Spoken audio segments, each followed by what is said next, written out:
Auzubillahi minasyaitonirrajim. Bismillahirrahmanirrahim. Alhamdulillahirabbil alamin wassalatu wassalamu ala Rasulillah wa ala alihi wa sahbihi ajma'in. Alhamdulillah, bersyukur pada Allah Subhanahu wa taala kita dapat bersama-sama pada pagi ini, alhamdulillah. Dan insya-Allah kita bersama-sama lagi dalam sesi tadabbur harian kita. Insya-Allah hari ini kita akan bersama-sama di muka surat yang kelima, iaitu daripada ayat 25 sehingga ayat 29 daripada surah Al-Baqarah. Jadi moga-moga Allah Subhanahu wa taala akan menjadikan kepada kita Al-Quran ini sebagai panduan hidup kita, sebagai panduan dalam kita menghadapi suasana-suasana yang macam-macam pada hari ini. Moga-moga kita akan terbimbing insya-Allah oleh Al-Quran, bukan terbimbing oleh suatu benda yang lain selain daripada Al-Quran ataupun sunnah Nabi sallallahu alaihi wasallam. Jadi dengan usaha kita yang sedikit ini, moga-moga Allah Subhanahu wa taala akan memberikan manfaat dan dapat membentuk diri kita berdasarkan kepada Al-Quran insya-Allah. Hari ini kita telah sampai ke muka surat yang kelima sebagaimana yang saya sebutkan tadi. Dan insya-Allah hari ini kita akan melihat beberapa perkara yang mana Allah Subhanahu wa taala nak menceritakan kepada kita, iaitu yang pertamanya Allah Subhanahu wa taala memberi khabar gembira kepada orang-orang yang beriman, kepada orang-orang yang beramal soleh, bahawa apa yang akan mereka perolehi semasa mereka di akhirat nanti. Keadaan-keadaan mereka akan diceritakan oleh Allah Subhanahu wa taala. Jadi daripada sini kita akan lihat bahawa Allah Subhanahu Wa Taala sebelum daripada ini menceritakan bahawa orang kafir begini dan begini, maka Allah Subhanahu Wa Taala akan ceritakan pula kepada orang-orang yang beriman ni apa yang mereka dapat. Kemudian seterusnya insya-Allah ini adalah secara ringkasnya sinopsis apa yang akan kita lihat pada muka surat yang kelima ni. Ialah yang keduanya, Allah Subhanahu Wa Taala akan menceritakan pula tentang perumpamaan yang digunakan oleh Allah Subhanahu Wa Taala, yang pada setengah manusia kadang-kadang mereka menganggap bahawa perumpamaan ini adalah satu perumpamaan yang bodoh, yang rendah, yang hina dan sebagainya. Tapi Allah Subhanahu Wa Taala sebutkan bahawa sebenarnya pelbagai perkara Allah Taala jelaskan, Allah Taala gunakan untuk memberi gambaran, untuk menceritakan supaya manusia itu boleh faham apakah yang dimaksudkan dengan ini kan. Kadang-kadang manusia ni kalau tanpa perumpamaan tanpa masalan, tanpa mislun dalam bahasa Arabnya, maka kadang-kadang mereka tak nampak. Jadi Allah Ta'ala sebutkan perumpamaan-perumpamaan itu, kemudian Allah Subhanahu Wa Ta'ala selepas daripada itu menempelak, iaitu menempelak orang-orang yang tidak mau beriman. Bagaimana mereka ni tak mau beriman, sedangkan begini dan seterusnya. Jadi insya-Allah kita sama-sama akan melihat daripada muka surat yang kelima pada hari ini, daripada ayat 25 sehingga ayat 29 daripada surah Al-Baqarah. A'udzubillahi minasyaitonirrajim. Bismillahirrahmanirrahim.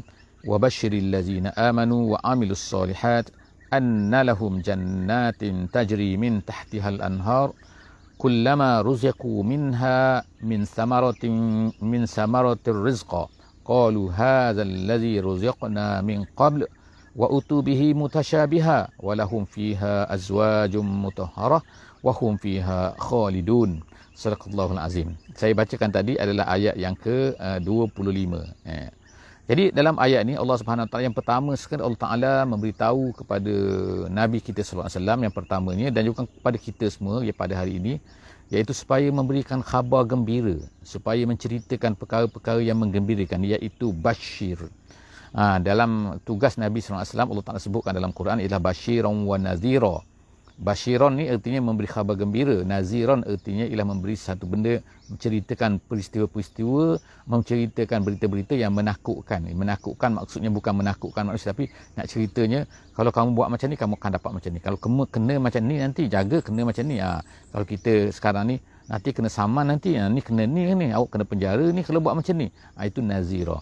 Basyirah ni, nanti kalau buat macam ni awak dapat upah, awak dapat macam ni, awak dapat hadiah, awak dapat ni. Itu basyirah. Dia perkataan basyara ni artinya dari asalnya ada daripada perkataan kulit basyarah. Basyarah ni kulit manusia kan. Kulit kita ini dipanggil sebagai basyarah. Iaitu kenapa basyarah, apa kaitan basyarah dengan ni? Kerana khabar gembira ni dia akan menampakkan di luar kita ni, di luar, maknanya di luar daripada kita ni, kita akan nampak lah kan, kita gembira ke, kita tak gembira ke kan, dia akan nampak dengan jelas pada muka kita ni, di luar muka kita ni. Jadi itu dia kata wabasyiril lazina amanu wa amilus solihat. Jadi Allah Taala sebutkan dua perkara sini, iaitu orang yang beriman dan juga orang-orang yang beramal soleh. Jadi Allah Taala beritahu supaya kita ni memberi khabar gembira kepada dua ni, annalahum, bahawa mereka ni akan mendapat apa? Orang yang beramal soleh, beriman dan juga beramal soleh ni, mereka akan mendapat dua perkara, iaitu apa? Mereka akan mendapat jannat, mereka akan dapat syurga. Bukan mereka mendapat dua perkara, orang yang melakukan dua perkara tadi, mereka ni akan mendapat jannatin tajri min tahtihal anhar. Jadi perkataan jannah, jannah ni ialah kita kata syurga lah terjemahannya kan, ataupun taman-taman. Jadi jannah ni adalah artinya adalah hadiqah. Hadiqah ni ialah taman, tapi bukan taman-taman biasa, tapi taman-taman yang dipenuhi oleh pokok-pokok. Sehingga bila seseorang tu masuk dalam taman tu, taman yang dipenuhi dengan pokok-pokok yang sangat lebat, sangat banyak ni kan, sehingga orang tu akan seolah-olah hilang daripada pandangan, seolah-olah tak nampak sebab banyak sangat pokok. Sebab itulah dia menggunakan perkataan jannah. Jadi dalam bahasa Arab ni dia sama juga kan. Kalau jin pun sama macam tu juga. Jin yang kita tak nampak tu kan. Jadi jin tu daripada perkataan yang sama. Kenapa? Kerana jin tu tak nampak. Itu penggunaan bahasa Arab sajalah untuk kita faham dengan lebih detail kenapa dia gunakan perkataan jannah. Jadi sebab dia ni adalah apa? Kita kata dia tak nampak, jin tu tak nampak. Jadi begitulah orang yang masuk dalam taman ni tak nampak. Kemudian tajri, Allah Taala kata diberikan jannah, kemudian tu tajri min tahtihal anhar. Kemudian jannah itu pula mengalir di bawahnya kan. Syurga, anhar, tu kan. Jadi anhar ni ialah sungai. Mengalir di bawahnya tu ialah air. Tapi disebutkan sini ialah sungai-sungai. Jadi sungai ni asalnya, perkataan nahar ni asalnya adalah, maksudnya ialah satu benda yang memecahkan. Bila kata memecahkan ataupun menggali ataupun mengorek ataupun menembus, itu nama dia anhar. Jadi oleh kerana dinamakan anhar ni, kenapa? Kerana air itu telah menembusi tempat tu, menembusi jalan tu, maka dinamakan sebagai anhar. Jadi Allah Taala sebut ni, saya nak ceritakan tentang asal-asal perkataan saja lah, supaya kita boleh ada idea kan, bahawa kenapa digunakan anhar dalam bahasa Arab kan. Jadi dia tak macam biasa-biasa. Jadi kemudian Allah Taala kata fi min tahtihal anhar. Kemudian orang tu pula dalam syurga ni, kullama ruziku, setiap kali mereka ni diberikan minha min samaratin. Orang dalam syurga ni masya-Allah kan, indah hidup dia kan. Iaitu setiap kali mereka akan diberi buah-buah kan. Buah ni bagi kita adalah satu benda yang indah, yang mahal kan. Kalau manusia sekarang ni, dia akan buat perhiasan atas meja tu, dia akan letak buah dan sebagainya kan, untuk menunjukkan kepada apa? Menunjukkan kepada wow, maknanya. Jadi buah-buah dalam syurga ni kan diberi kepada manusia ni, dan Allah Taala kata qalu hadzal ladzi ruziqna min qablu. Jadi mereka ni bila diberi saja buah, mereka pun macam dulu macam dah ada, sama je macam dulu ni. Tapi Allah Subhanahu Wa Taala sebutkan sini kan, iaitu dalam Quran Allah Taala sebutkan memang nampak macam sama, mutasyabiha, tetapi sama pada kalanya, sama kadang-kadang tu pada warnanya, tetapi rasanya berlainan. Jadi rasa tu tak putus-putus kan. Jadi kalau kita atas dunia ni, kita makan, kita rasa boring lah kan. Ni tahu dah rasa durian. Tak. Kadang-kadang orang menjual tu kata, tak, ni lain daripada durian biasa ni. Ni lain daripada buah biasa ni kan. Ni lain daripada jadi macam itulah Allah Subhanahu Wa Taala nak ceritakan dalam syurga ni unlimited. Unlimited apa? Unlimited iaitu apa kan? Buah tu kan, rasa buah tu kan, manisnya dan sebagainya itu kan. Itu kita tak boleh cerita sebab dalam dunia ni kan kita tak boleh nak bayangkan. Tapi Allah Taala cerita macam tu kan. Kemudian tu wa utubihi mutasyabiha kan. Sorry, minta maaf sebelum itu. Allazi ruziqna min qablu. Mereka kata, macam dah beri sebelum ni, macam dah tengok sebelum daripada ni. Itu kata min qablu tu sebelum daripada ni. Apa maksud sebelum ni? Sebelum dalam syurga ke sebelum dia semasa di dunia? Jadi ada dua pendapat ulama lah. Ada pendapat ulama mengata sebelum ni, iaitu semasa kami di dunia dulu dah tengok buah ni. Jadi maknanya sini buah-buah yang ada di dunia dibawa lagi di akhirat, tapi rasanya sangat berbeza, berlainan jauh sekali kan. Kemudian wa utubihi mutasyabih, kemudian dibawa lagi yang macam sama walahum fiha. Itu yang pertamalah kan, buah-buah. Dan buah-buah macam mana bentuk buah-buah yang diberikan kepada ahli-ahli syurga ni. Kemudian yang keduanya walahum fiha azwaj. Mereka ni diberi azwaj, pasangan-pasangan, isteri-isteri. Yang ulama kata adalah hurun ainah dan ayat yang lain kan, iaitu apa ni? Bidadari kan. Pasangan-pasangan lah ikut mereka nak macam mana kan. Mutahharah. Allah Ta'ala sebutkan mutahharah. Mutahharah ni maknanya suci.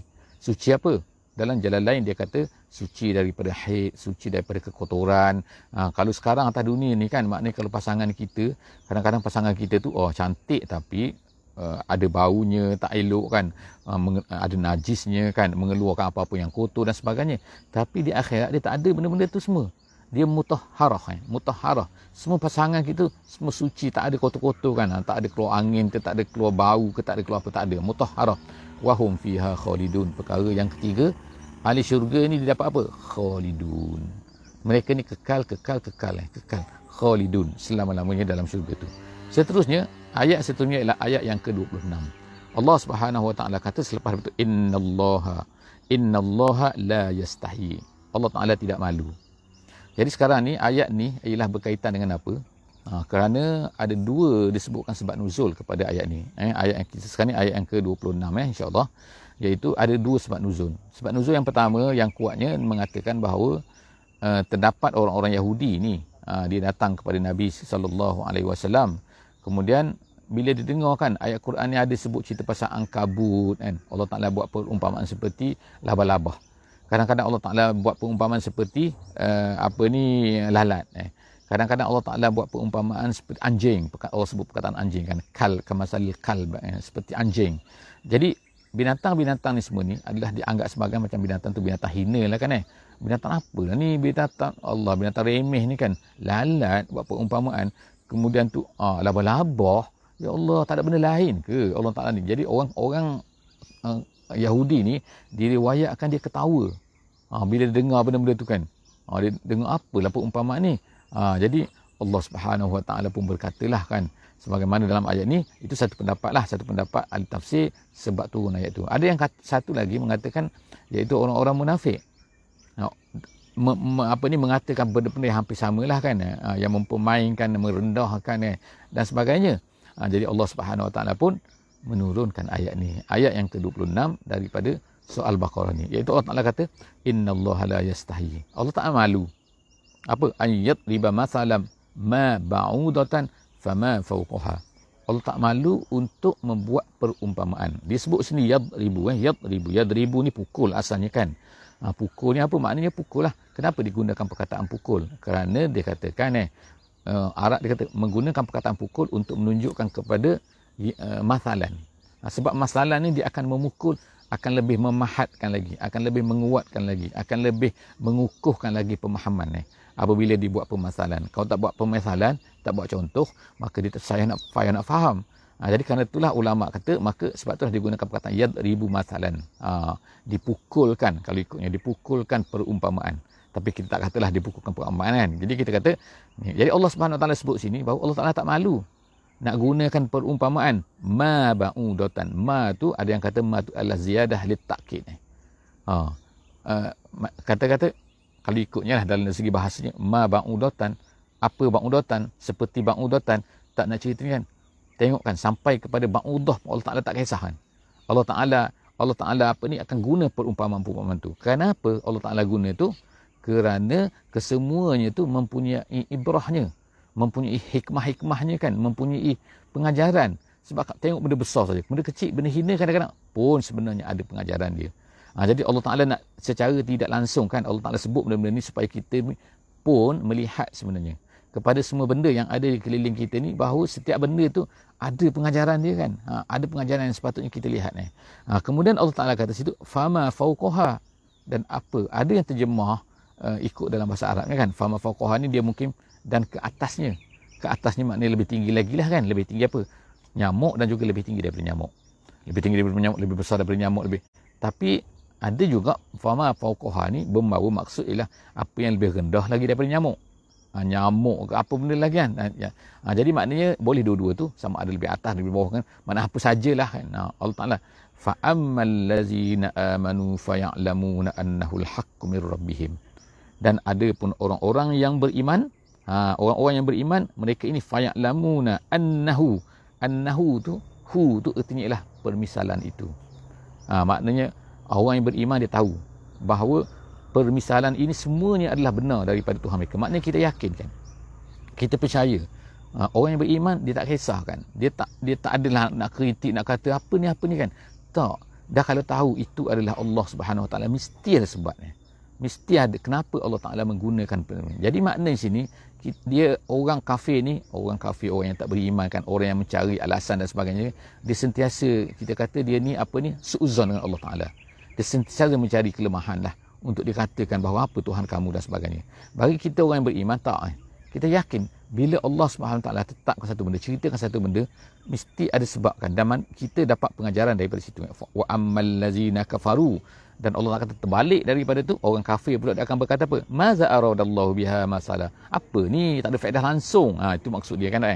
Maza aradallahu biha masala tu. Allah nak apa sebenarnya dengan cerita benda-benda ni semua ni? Itu orang kafir akan berkata macam tu. Kemudian yudillu bihi katsiran wa yahdi bihi katsira. Melalui perumpamaan penceritaan Allah Subhanahu Wa Taala ni, ramai orang yang sesat, ramai orang yang dapat hidayat ni. Maknanya orang yang beriman akan bertambahlah iman dia. Orang yang kafir akan lemah lagi, akan makin jauhlah dia daripada Allah Subhanahu Wa Taala. Wa ma yudillu bihi illa al-fasiqin, Allah Taala kata. Dan yang sesat itu ialah apa? Orang yang akan kata bertambah sesat dan sebagainya, itulah orang yang fasik. Siapa orang fasik ni? Siapa orang fasik ni? Orang fasik ni ialah Allah Taala sebut sini ialah apa? Allazina yanquduna. Itu dia kata adalah sifat. Allazina tu ialah na'tun. Dalam jalan lain dia kata na'tun iaitu sifat. Sifat apa? Sifat kepada orang-orang yang fasik tu. Orang fasik ni macam mana nak kenal dia? Mana bentuk dia? Yang Allah Taala kata dia akan tak dapat manfaat tu. Yang akan bertambah sesat lagi bila baca ayat Quran, bila baca perumpamaan Allah Taala, dia makin jauh lagi tu. Siapa dia? Iaitu allazina yanquduna ahdallah min ba'di mitsaqihi wa yaqta'una ma amarallahu bihi an yusala wa yufsiduna fil ardi. Allah Taala sebutkan beberapa sifat mereka ni. Iaitu yang pertamanya, sifat mereka ni ialah apa? Yanquduna ahdallah min ba'di mitsaqihi. Elok-elok dah kuat, ikatan dengan Allah Subhanahu Wa Taala tu kuat, tiba-tiba mereka putuskan. Jadi mereka putuskan ikatan yang kuduna ni ungkaikan. Ahda tu janji kan. Maknanya apa di sini? Siapakah yang dikatakan yang memutuskan janji tu? Siapa-siapa saja. Orang kafir, kalau ikut orang kafirnya apa kan, dulu kita semua dah berjanji dengan Allah Subhanahu Wa Taala bahawa kamu adalah Tuhan kami dan sebagainya kan. Masa alam arwah lagi dulu kan. Kemudian orang kafir ni engkar. Orang kafir ni lupa. Dan begitu juga setengah-setengah orang tu yang Allah Taala dah beri hidayat pada dia. Bukan beri hidayat maksudnya dah nampak kan irsyad, hidayah tu irsyad kan. Dah nampak dah mana benar, mana salah, mana benar. Tapi tengok-tengok dia terima. Dia ikut benda-benda yang salah. Jadi itulah Allah Taala sebut sini kan. Orang-orang yang kuduna ahdallah. Mereka ni mengungkaikan janji mereka, ikatan yang telah mereka buat dengan Allah Subhanahu Wa Taala. Min ba'di mitsaqihi, selepas daripada dia dah kuat, dia dah lekat, dia dah mantap, dah kemas. Kemudian itu yang pertama. Yang keduanya wa yaqta'una ma amarallahu bihi an yusal. Mereka ni pula memutuskan apa yang telah disuruh oleh Allah Subhanahu Wa Taala untuk disambung. Apa dia maksud situ? Maksud situ ulama seperti Imam Jalaluddin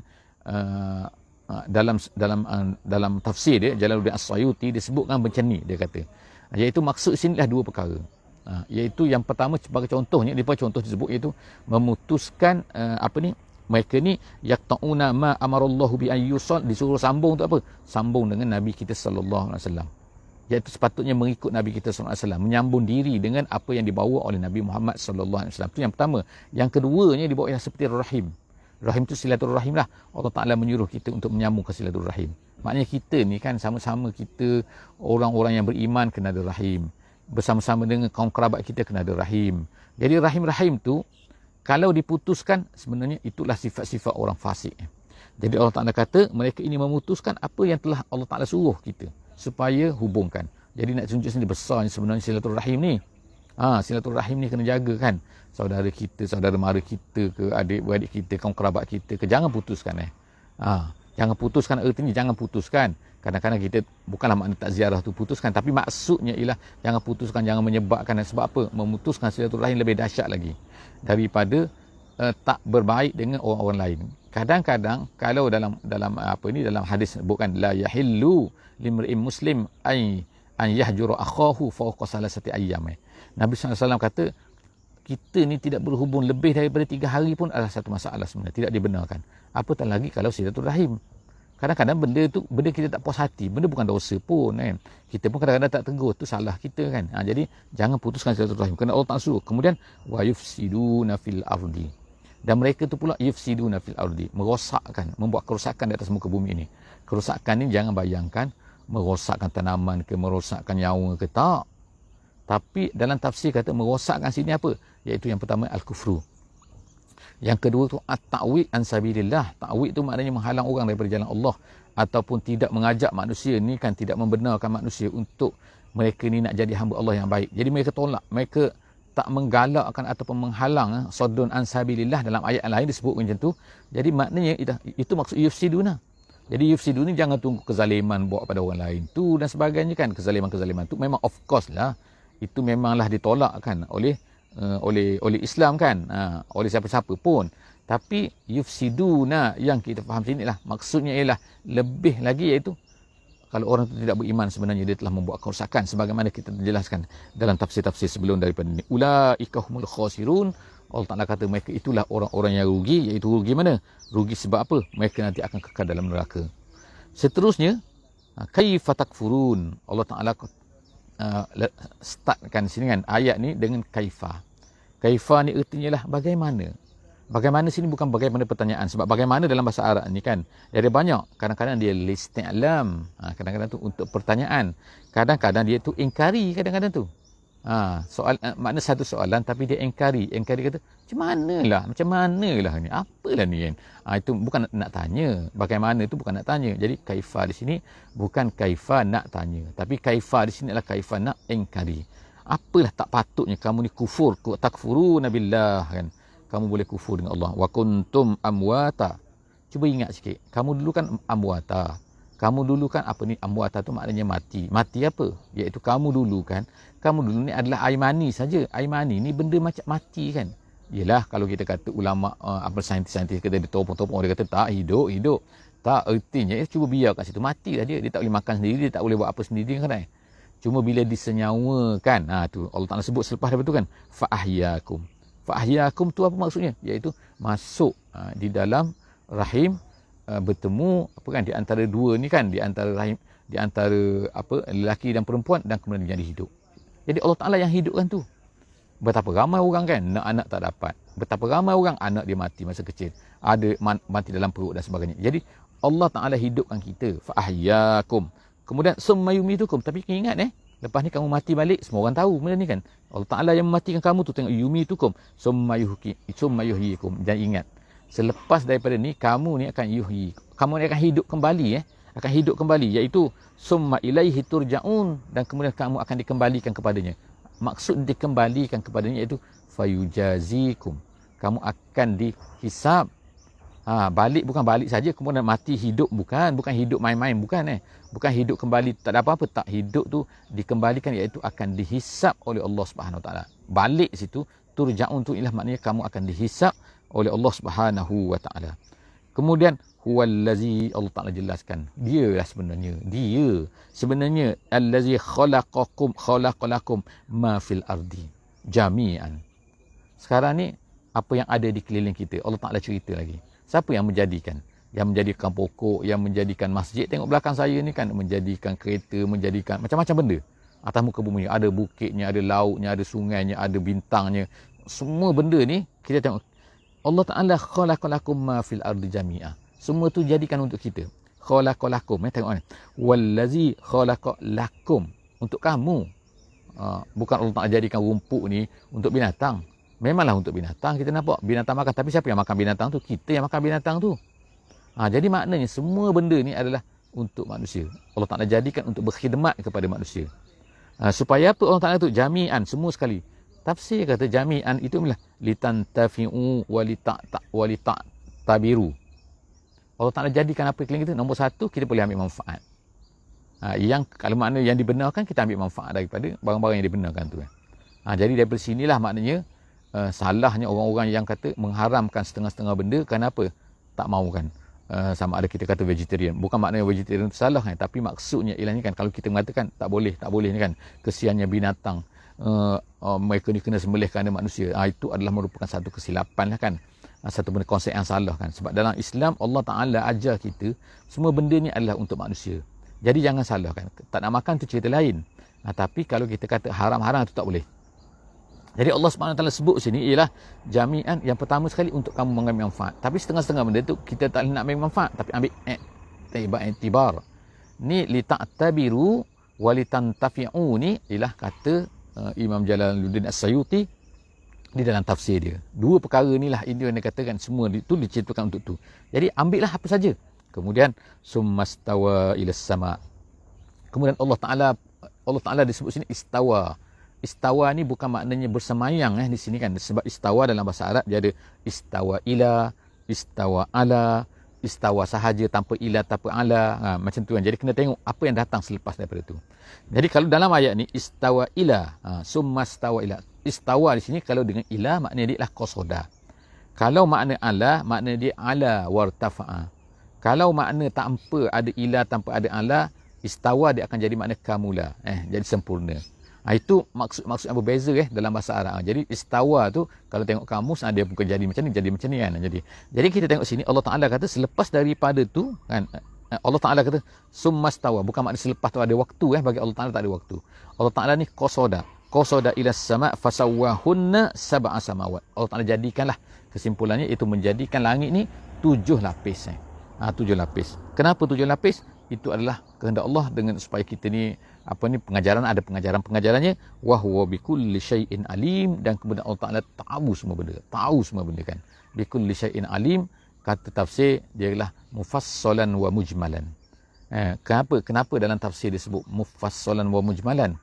Kerana ada mazhab-mazhab ni yang sesat lah dalam Islam ni yang mengatakan bahawa Allah Ta'ala ni hanya mengetahui mujmal sahaja, tidak mengetahui mufassalan. Mufassalan ni erti dengan detail setiap benda, even setiap satu daun yang luruh kan, rumput yang tumbuh, rumput yang tersengit, rumput yang dimakan lembu, rumput yang dimakan semut seekor tu jatuh di mana dan sebagainya, semua tu Allah Ta'ala tahu.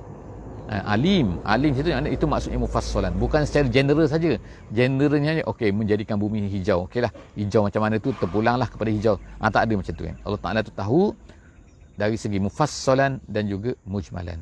Jadi sampai setakat itulah kita pada hari ini, iaitu muka surat yang kelima. Moga-moga Allah Subhanahu Wa Taala akan memberikan memandu kita insya-Allah berdasarkan kepada Al-Quran ni, dan kita dapat membina mindset kita sedikit demi sedikit insya-Allah kan, berdasarkan pada Al-Quran ni, dan kita akan nampak kan apa Allah Taala nak ceritakan lebih kurang insya-Allah, dan harap kepada sahabat-sahabat semua akan boleh baca dengan detail lagi lah masing-masing insya-Allah kan, baca tafsir, baca mana kan, dengar tafsir yang lain juga daripada orang lain. Moga-moga Allah Subhanahu Wa Taala akan beri keberkatan kepada sesi kita pada pagi ini, dan setiap waktu yang kita korbankan untuk mendengar bersama-sama dalam sesi kita selama 30 minit pada setiap pagi insya-Allah. Aku qouli hadza wa astaghfirullahalazim li wa lakum.